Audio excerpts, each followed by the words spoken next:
Switching over to the defensive side of the ball, couple new D-line additions, a couple they're excited about. Keona Davis, summer enrollee. Mhm. We weren't sure what to expect. He was a relatively late commitment and a relatively, late addition as well. Obviously joined in the summer, but looks on track to play. He looks incredible. First of all, first guy off the bus material at 6'5", and he's listed on the online roster at 255 pounds. But then you got T Knight up there at a press conference saying he's already 270, and he's looking like at the end of Keona's career, he could be as big as number 93 up there on the Memorial Stadium walls, and that's Ndamukong Suh. So I mean, it's really fun that Nebraska gets this caliber of a recruit who is might ready to play potentially like right away. And Nebraska has shown, Terrence Knighton has shown last year that it's okay if it's not like a game snap killer if you're not here for spring ball. Riley Van Poppel showed up in the summer. He didn't have a spring ball underneath his belt, and he showed that he can do it and he can play and he can be a useful member in that defensive line room. He carved out a nice little role for himself in those short yardage and goal line situations. So if Riley Van Poppel can do it, I think Keona Davis can do it. And so that D line room right now is just filled with a lot of intriguing guys. There's a lot of there's only so many game snaps to go around, and there's a lot of guys that I think are going to be worthy of getting those snaps from what they showed at practice and in the spring. So it's going to be fun to watch. And yeah, Keona Davis is my top freshman to play this season and potentially play more than 4 games. Ashton Murphy, he's another one. I think he's in for a redshirt year. David Hofgen from Germany. I don't know what to think there. I think he's probably going to be in for a redshirt year as well. Maybe they throw him out there just to get him a taste of what college football is actually like and stuff. But I can't see him playing in more than 4 games or maybe even like 2 or anything. But I'm curious what you think of David Hopkins. But we can start with Keona first. Yeah, I was going to ask real quick just on Keona. Do you think he burns his red shirt? Because I'm starting to lean just the more they talk about him and the way I'm Yeah, starting to lean towards I think he burns the red shirt. I'm with you. Earlier I didn't think so because we had heard nothing about him, but like he needed to be out there. Like he just arrived in the summer. He needed to like go through some fall practices. But once the coaches started seeing him move around and how he, interacts with his teammates, it's like, they started talking about him more and dropping his name more. And then you got James Williams, who knows a thing or two about pass rushing, saying he's going to be the next big thing here. So it's hard to imagine a scenario where Keona Davis is not playing, and potentially not playing more than 4 games. I think Keona Davis is probably breaking that threshold and playing in more than 4. I think when we're going to look back at the end of the season, we're going to find out like, hey, Cam Leonard, Keona Davis kind of played similar amount of snaps, like Jamari Butler Jamari too. Butler as well. Yeah, Like those guys are going to even. probably end up closer to even than we Mm-hmm. think going into the year, just because of how much they rotate on those spots. They want fresh bodies out there. They want guys being fast and loose, and And you put a fresh exactly, and fresh you've for a got the long depth now. season. You've got the depth now to go three deep, at specific D line spots now, and I Mm-hmm. think that the staff would like to do that. Hofkin, I'm curious just because there's physically he's about as good as you can look. Like he Mm-hmm. looks the part physically. Like Looks he's fantastic. bigger than Keona, Mm-hmm. muscled up, like not physically, like I think he's closer to 240, 250 right now. Um, He's listed on the online roster at 6'7", 255. And keep in mind, he's like 22 years old. So he's a yep. man out And so there right he's now. maxed out. Like he is maxed out. Yeah. There isn't very much muscle you can add on to that frame. Like he is like below 15% body weight, like body mass He's for cut. sure. He's cut. Like he's very cut. And so this is what he is at this point physically. And the strength is there. There's that, that natural like fluidity kind of bending the edge a little bit. But something I noticed watching him in the open practice meetings we've had so far, he just needs some time just adjusting to the speed of the game. Like Mm-hmm. just the true, like how fast you have to get off the ball. That's just Mm-hmm. something that's taking a little time. Not that it can't happen for him. He is a freshman. Mm-hmm. Even though he is 22, he is a freshman. But it's going to take some time because he's only played in Germany. He hasn't really like Yeah. it's just learning American football and the speed of the game. There's a natural jump from high school American football to college. And then there's another jump from college football to the NFL. Imagine how Mhm. much bigger that jump is when you're coming from Germany, where Yeah. you're playing essentially in club football with some friends, but like you're not really playing football, you know? Mhm. And I just think that adjustment's going to take some time. Linebackers. Yeah. There's a fun one at the top here. Vincent Shavers, I think resounding, obvious, going to play Oh and yeah. probably go to burn his red shirt. Oh yeah, for sure. I think he's probably that, Matt Rule said he prefers a three-man rotation at inside backer, that Mike and Will spot. And, when you look at the roster, it's like they have their three right now. It is John Bullock, it's Javen Wright, and it's Mekhi Bear, who can do a little bit of both, inside linebacker and jack linebacker. But I think he'll probably stick to the inside more than he did last year. But then there's that fourth spot. And Matt Rule said if there's four, then there's four. That's fine. But who's that fourth going to be? I think it's probably going to be Vincent Shavers Jr. I mean, that for his, you know, you listen to the coaches, you listen to other players talk about Vincent Shavers. He's fast. He's a violent hitter. He's a sideline to sideline guy. Does he know what he's doing quite yet? No, but he plays fast. He plays really hard. And a lot of the times you talk to coaches, that makes up for maybe not knowing completely what you're doing out there. But he's going to learn. I mean, he's just a freshman. So it's exciting. I mean, the fact that Nebraska got him here, and he's kind of showing out in spring ball and now fall camp. I mean, that's exciting. But yeah, I think you could see Vincent Shavers kind of leapfrog a couple of other older guys in that room, like Gage Stanger, Dylan Rogers, those type of guys. And I think we're going to see Vincent Shavers play over that 4-game limit as well. Yeah, I would say learn number 51. Probably going to see him a good bit this Yep. fall. And I'm interested, with behind him with some of these freshmen, coming in. I think there was some hype around Willis McGahee potentially being having this type of freshman impact. Willis McGahee the fourth having this type of impact. Where do you see him and some of these other like Braylon Prude? He's kind of listed as safety, but has that kind of hybrid build.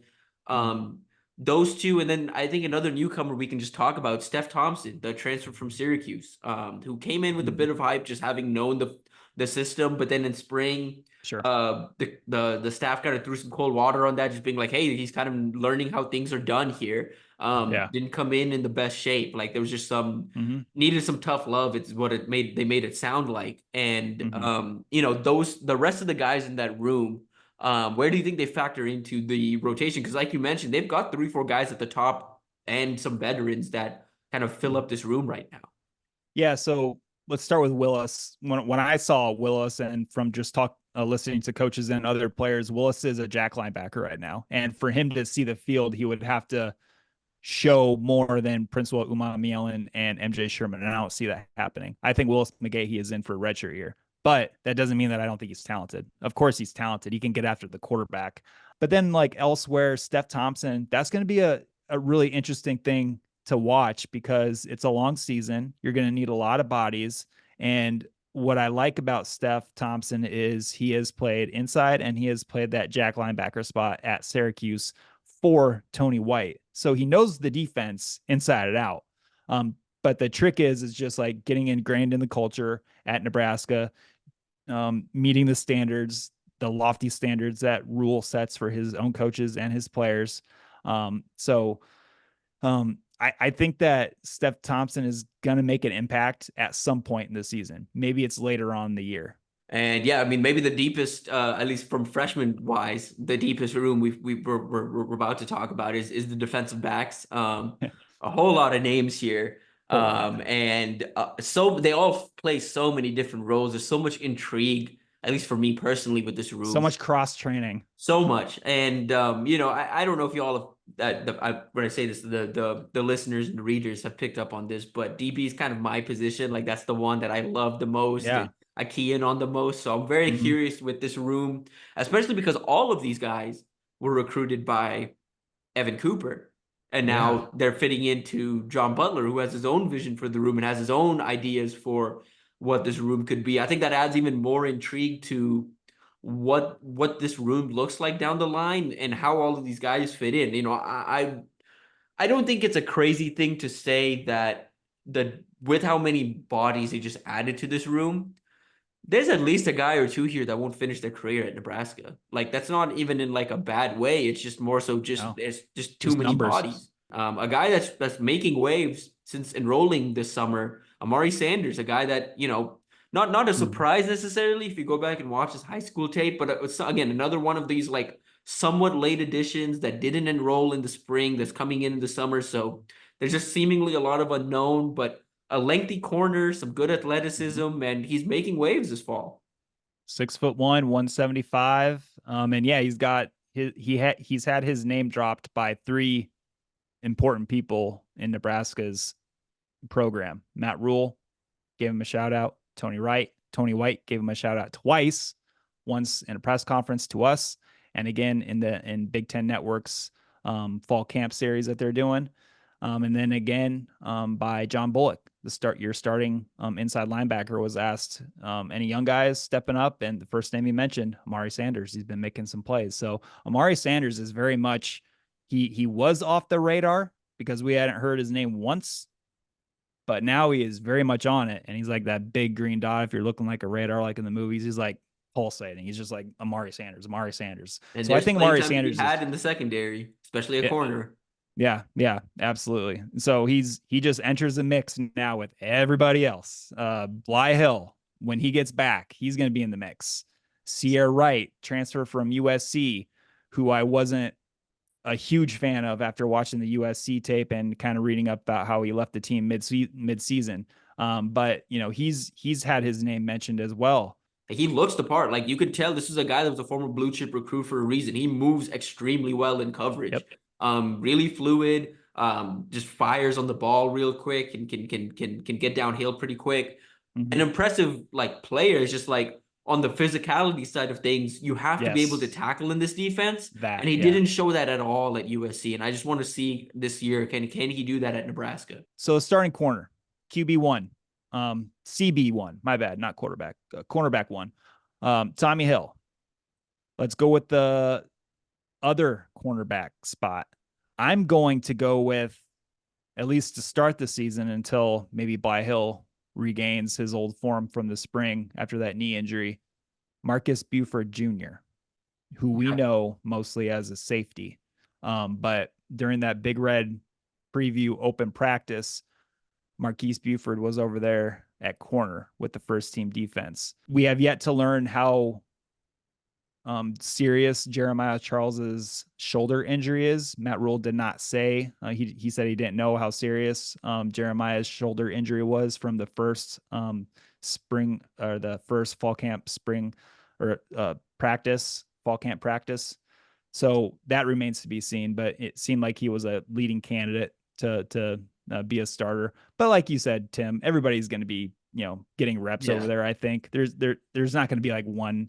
If you're named a starter, I don't think that really means much. I think they're going to rotate through and see which guy kind of picks I things think up. for this year's too, especially at that opposite corner spot opposite Tommy, and then one of those safety spots. I think the hard dog spot specifically. I think you see some others rotate in there. I think guys that rotate in there. I agree on Buford. I think starting the year off at corner, and then I think it kind of opens up into a competition where they just rotate between him, Jeremiah Charles, Amari See, right? Sanders, Bly Hill. Like you've got a couple Mm-hmm. options where you can rotate through at corner, Mm-hmm. and kind of figure out what makes sense for you down the line. Obviously, they need to get these guys ready for week 2 against Colorado because Yeah, it's going to be I a big keep one. saying it that Colorado receiver room is legit, and you need to have corners ready for that.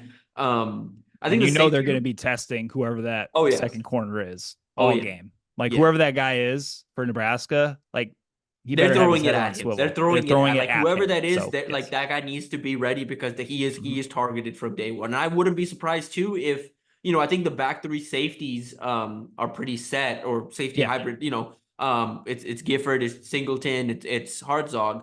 Mm-hmm. I wonder just for that Colorado game too if I think it would be Singleton. I wonder if you get like you move Charles or Boodle in there because guys that are just truly better in coverage Coverage guys. against Yeah. the run because again, against Colorado, they're going to throw it on you. They want to throw it on you, and they're going to be targeting the field side Mm-hmm. where Tommy Hill Yeah. won't be. I think you want another DB that can truly cover out there. I think you start that Colorado game with 2 safeties and 3 corners rather than 3 safeties and 2 corners. Yeah, and then you start thinking about the depth behind those safeties. You think of like a Caleb Benning, Yep. perhaps Mario Yeah. Buford.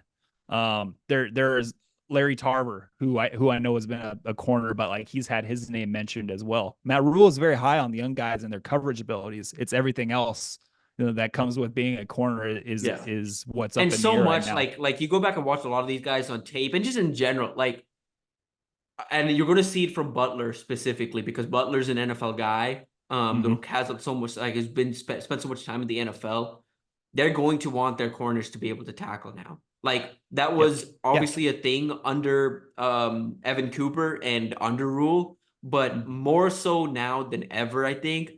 Unless you're able to tackle, I don't think you're going to see the field. Like you have to be able to at least be competent in the run game for you to see the field here. Like they're not going to let what's flown at Nebraska in years past fly anymore. Like you have to be able, like I can think back on so many corners that just shied away from contact at this program over the years. And I don't think that's going to, like, that's not going to, like, and Mario Buford, that's a guy that's willing to come down and hit. Oh Caleb yeah. Benning, more than willing to Yes. come down and hit. Caleb Benning is interesting. You Yeah. mentioned ball hawk when we started talking about the DBs, and Mm-hmm. you mentioned ball hawk. My mind went like Caleb Yep. Benning. Caleb So Benning. yeah. Like I watched him pick off Zane Flores after like not playing an entire like during the season. He broke his collarbone early in the year. Came back for the state championship game, picked off Zane Flores, the Division I quarterback, twice. Really Yeah. impressive. That speaks ball hawk to me. Yeah. And I don't know how much Caleb Benning is going to play, but it would not shock me one bit to see him out there. And I think of the DBs outside of Sanders, I think Caleb's the one that's most in line to burn his red shirt because yeah. outside of even just on-field rotation in the defense, I think you see him play a lot on special teams. I think that's a guy Mm-hmm. that finds a niche for himself. And Um, and I could see Caleb landing a backup safety spot yep. because he understands football. I did a big Mhm. story on him 2 summers ago. I talked with him, talked some ball with him, just to like get a vibe of him as a kid, like who he is. He's he's different than other kids. I'm just telling Yes. you right now. Like he's different. He thinks differently. He talks differently. He thinks about his words.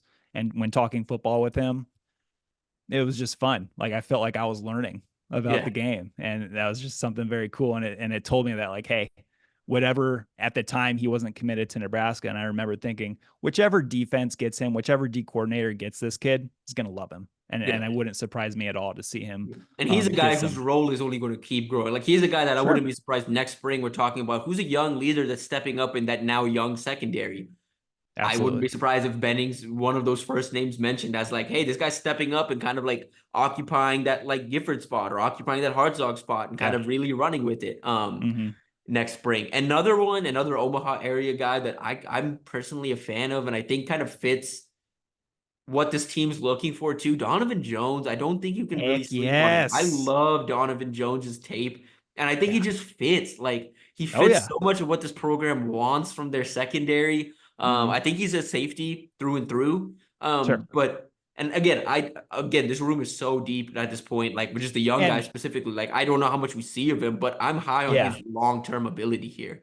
And when Coop was here, I mean the thing, and it might still be the plan right now with a lot of these DBs is, not all of them are gonna like develop, and as they develop, they're gonna gain 10 or 15 pounds, but some of them will. I think of Rex Guthrie as a young guy who maybe in a year or two he gets bigger. He starts looking a little bit more like Isaac Gifford. He drops down into the box a little bit. Maybe he turns into like a John Bullock, a fast kind of a violent hitting inside linebacker. I think that's the plan with Rex Guthrie.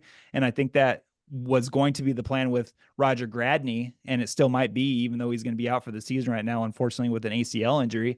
But just like finding those safety bodies who who are comfortable in coverage, but they're a little bit bigger, send them over to Corey Campbell, send them over to Kristen Coggan and get some nutrition in them and grow them into a 220, 225 pound fast linebacker. I think that's the plan at Nebraska. And I could see that in the future with a lot of these guys. Yeah, I agree. There's some intrigue in this room, man. There's Like so much intrigue. yeah, Like like I Larry mean, Tarver, we haven't even mentioned Larry Tarver yet. Larry yeah, Tarver like, is really fast and I mean and the he way can this cover. the transformation of his body this summer. Like I saw an Instagram post from him recently, and it's just like, man, this guy looks complete. Like he looks like a vet. Yeah. Like he looks like a vet in the room now. Um, Mhm. I really like Tarver. I think, like you meant, like I think three guys we're just not going to see, just flat out probably aren't going to see. Roger Gradney, Rex Guthrie, and Evan Taylor. I think those guys just coming off injuries and Yes. one obviously dealing with an injury, but coming Mhm. off injuries, the depth in that room, and that's fine. I think those three guys too, like you mentioned, have that ability Even to Kamir play. Prescott makes you think Yeah, too. I was going to say, like, where does Kamir, like, that was a name we Yeah, should have mentioned, but that's a late flip from Wisconsin. Like, yeah. that's a good player right there, you That's know? a really good player. Like, Um, and he's just like a guy in the room right now, along right. with all the other guys. He's a guy we It's haven't really heard mentioned a whole lot in press no, conferences. yeah. Like, I think next time Mhm. we get Butler, I'm curious to ask about just Prescott and how he's coming along, what he sees from him. Um, but that's another guy that kind of can play a couple different positions in that room, probably like gets a start on special teams and doesn't, you know, Mhm. see this true secondary rotation much. But yeah, another one Yeah. worth mentioning.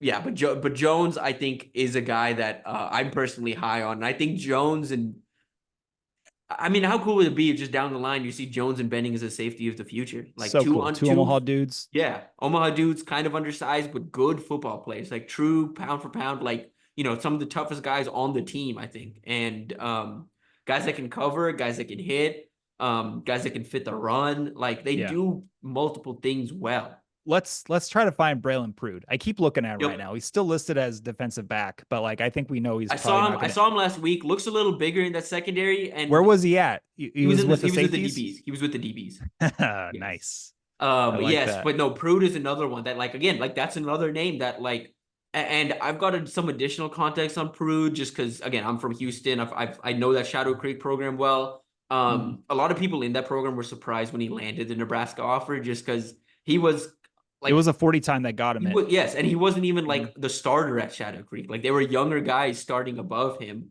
Mhm. Those guys are now committed to other D1 schools. It's just a testament to the talent Shadow Creek had. But and I went and saw Prude last fall, and I kind of like what I saw, especially like the way he can just like hang downfield with slot receivers and tight ends and running backs. Like he can hang downfield, he can cover, got some length, good athleticism overall, but this is a guy that's going to need some. Like I think he kind of fits into, even though he's not really dealing with an injury. I think he fits more into the Evan Taylor and Rex Guthrie. Like going to need some time, just figuring out his. I think the other part of this too is I think the staff's trying to figure out between John Butler, who wants he's getting fresh eyes on him. This isn't Evan Cooper's not here anymore, so this is a new fresh set of eyes on Prude and you've Yeah, got Dvoracek kind of for working him everybody. too. Like Yeah. he can play a couple different positions, and I think they're going to spend this year. Like I wouldn't be surprised midway through the year they're like, hey, just a heads up. I know he's not a guy that's factoring into everything right now, but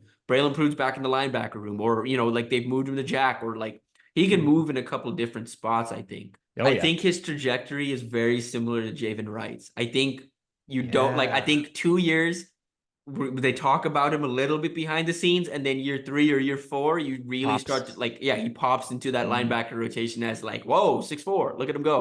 Um, That's a very good take. I give you A+ on that. oh Before we get out of here, let's go through the special teams. yes, Maybe some absolutely, kicker action here. So absolutely. obviously Tristan Albano. I mean, look, let's just call it how it is. I think he kind of underperformed. I think a lot of people were disappointed in him. I think it was like 9 of 15. Made some good kicks. Just missed some other ones that would have helped the team I think the in timing their of those outcome. picks too, because he started Sure. strong and then ended Yeah. just kind of with a whimper. That And then that's part of and it then too. the spring game going 1 for 3 didn't really like excite the fan base all that much. I mean, when they kind of sailed left and right in the spring game, everyone kind of looked at each other like, do we have a thing here? Is this going to be like a thing? So watch out for Nico Ottamanelli. I'm just saying if Tristan Alvano showed with everything on the line in year 2 with Matt Rule's program, you look at how the schedule shakes out, there's a lot of opportunity for a really great start. If there's even a hint of shakiness with Tristan Alvano, if he's not automatic within like 30 yards or 35 yards, if he's not automatic, if he misses like one that he should have made, I think that Matt Rule is going to be more closer to pulling the trigger and trying somebody else. And I think the first guy that's going to get a shot might be Nico Ottomanelli. Curious to see what happens with that whole the special team situation, just because the closer we get to the season and the more like even on more than kicker, like, and do we see Camden Cook at all? Like, yeah, I was gonna bring him up with Brian Boom Sheeny, if he kind of is not as consistent as everybody we wants didn't him like to be. I like what we saw from open practice last week. He was kind of like nailing it inside the 10, like just planting it in a short, like kicking it from the 50, from 50 yards or punting it from 50 yards out. He's like planting it inside the 10-yard line, and doing a good job of spot punting. Sure. But yeah, I mean there were some shanks last year. I think the open practice for the fans wasn't super encouraging because there were some short punts and some There punts were out some of short punts bounds. with the open practice. Yeah. Um, Cook, at least just from what we've seen from him and you know who his father was and everything, like has that in his bloodline to just boom it. Yep. It's in his blood. He's born to do it. Yeah, And he's so doing it. So I'm very interested with both those so positions. so what we're talking about with the kicker stuff here is there are options. I think there are Yes. legitimate options if Albano or Bushini continue to, not be as consistent as they need to be in the kicking game in the Big Ten. That a lot of teams rely on. It's a big part of football teams here in the Big Ten. So is their kicking game. So Special teams win you and lose you games. It's such yeah, an important element, and Iowa Nebraska knows. cannot afford to have that be like No, they can't. They an can't outright happen again. negative anymore. Like you have to No. have a positive either on the kicking or punting side. You need to have Yeah. positive contributions.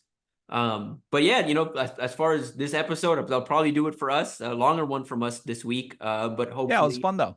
yes, very fun. Hopefully, the fans appreciate this and kind of, I said this at the top, I think, but like and subscribe. If you can, it helps us out. It helps you out. So you can get these directly into your feed every single week. We'll be back with another episode next week. More of a season preview, more of a recruiting just discussion. But this was a fun discussion just on some guys that we had the opportunity to cover these last few months that are now on campus and ready to put on as Huskers. Any last thoughts from you, Steve, before we get out of here? Yeah, and it's completely random, but we were talking about Shadow Creek with Braylon Prude. Ira Savage Lewis is a new grad assistant hire. He coached at Shadow Creek, and so he probably knows Braylon Prude. I just think that was cool. It's another young hire from Matt Rule, seeing the benefit of a guy who's probably going to make an impact in the recruiting trail in Texas, and a guy we've seen pretty much just following Terrence Knighton around. Like he is Terrence Knighton's basically Those assistant. are two guys who played in the NFL. Ira Savage Lewis wasn't to the level of Terrence Knighton, obviously, but he had a quick cup of coffee in the NFL. He played for Matt Rule on the defensive line at Baylor too. So, I mean, those are two. That's awesome. If you're a defensive lineman at Nebraska, you got two guys who made it to the league. I mean, that's awesome. Yeah, for sure. And a guy that like should help you out in Houston a little bit. You've got some of those with the staff expansion, you're seeing some of these young guys just join the staff and can give you some juice on the trail. We've already seen Jamar Mosey's making offers and been busy on the trail. I think we're going to see more from these guys moving forward. Jack Potenza, I'm very curious to see kind of what he does moving forward. I like now that he's guy. Basically an on-field coach coaching the Jacks. Yeah, he's coaching the Jack linebackers. I like Jack Potenza and like where his career trajectory is going. I like that a lot. Yeah, I agree. But like we said, that'll do it for us, and we will see y'all next week. Thanks again, Steve, for joining us, and yeah, man, I'll see you tomorrow, but we'll see you soon. See ya. Yes, sir.